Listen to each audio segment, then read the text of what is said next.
Alors, soyez bénis, nous sommes là pour continuer notre petite série, notre mini-série autour du thème « Comment trouver sa destinée ?» Comment trouver le but pour lequel nous sommes sur la terre.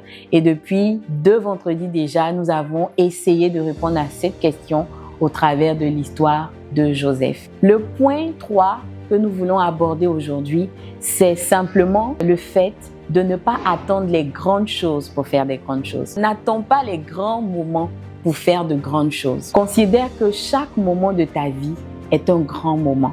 C'est ce que Joseph a fait lorsqu'il s'est trouvé dans cette situation dans la prison. Manifester son don, c'est déployer ce qu'on a de meilleur en nous. C'est exercer la partie divine qui se cache à l'intérieur de nous, qui peut solutionner les problèmes des autres qui nous entourent. À la place de Joseph, je me serais dit, mais vous 2 prisonniers comme ça, votre futur n'est même pas sûr.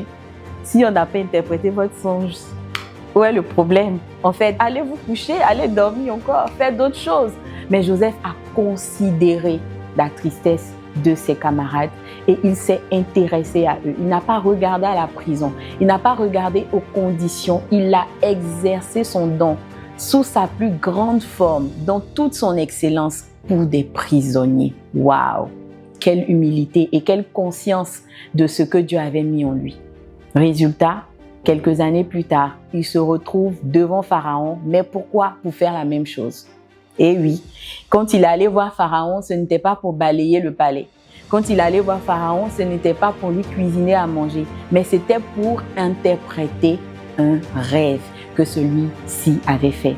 Alors vous voyez, si Joseph avait décidé d'attendre le jour où il serait devant le grand Pharaon pour essayer de résoudre un problème qu'il avait, il n'aurait peut-être jamais eu cette opportunité. Mais le fait de n'avoir pas attendu de grandes choses pour donner ce qu'il y avait de grand en lui, l'a qualifié pour arriver à ce qui était grand. Je prie pour vous aujourd'hui que Dieu vous donne aussi la grâce de pouvoir saisir les petites choses qu'il met dans votre vie comme de grands. La Bible dit, qui a reconnu le bras de l'Éternel?